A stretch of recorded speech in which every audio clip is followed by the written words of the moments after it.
तो आज हम करेंगे ईएम वेव का एक क्विक रिवीजन। देखते हैं चलो फटाफट। तो ईएम वेव में पहले आईडी का मतलब है डिस्प्लेसमेंट करंट, एप्सिलॉन नॉट यहाँ पे होता है परमिटिविटी ऑफ मीडियम, ठीक है ना। तो डी फाई ई यानी change in flux of electric का डिवाइडेड बाय टाइम, ये होता है डिस्प्लेसमेंट करंट। डिस्प्लेसमेंट और कंडक्टिंग करंट एक जैसी होती है, इलेक्ट्रिक फ्लक्स पड़ा होगा ई डॉट डी ए होता है। ईएम वेव में मैग्नेटिक फील्ड और इलेक्ट्रिक फील्ड दोनों एक दूसरे के परपेंडिकुलर होते हैं और इसका डायरेक्शन ऑफ प्रोपागेशन इनके परपेंडिकुलर में चलेगा। जैसे एक्स वाई में ये दोनों वेव है तो जेड में चलेगा प्रोपागेशन। देखो जेड जेड रिप्रेजेंट कर रहा है, एक्स वाला इस तरह से एक रिप्रेजेंट कर दिया ई नॉट साइन, और ये बी नॉट साइन इस तरह से रिप्रेजेंट कर दिया डीओपी को जेड से। अगर आपको डायरेक्शन निकालने के लिए क्वेश्चन में आ जाए तो ई क्रॉस बी करो, ई क्रॉस बी करो, फिर आपको डायरेक्शन ऑफ प्रोपागेशन पता चल जाएगी किस तरफ जा रही है, ठीक है ना। इस तरह से निकाला जाता है।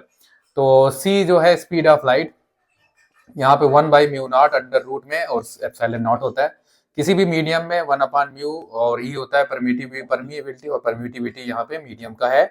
और momentum is equal to energy upon C. ये कैसे बनता है, यहाँ पे देखो E is equal to mc का स्क्वायर, m इंटू सी को हम लिख सकते हैं मोमेंटम, c बच गया उसको नीचे भेज दिया ऐसे। और इसको अगर और लिखा जाए तो pressure is equal to force upon area. Force क्या होता है, change in momentum upon time, तो ये लिख दिया P अपॉन डेल्टा टी, और P की वैल्यू है E बाई सी, यहाँ पे पुट कर सकते हैं तो E अपॉन कैट, ये CAT यानी कि स्पीड ऑफ लाइट और एरिया और टाइम आ जाएगा। रिफ्लेक्ट हो गई है टकराने के बाद तो ट्वाइस से मल्टीप्लाई हो जाएगा प्रेशर के लिए।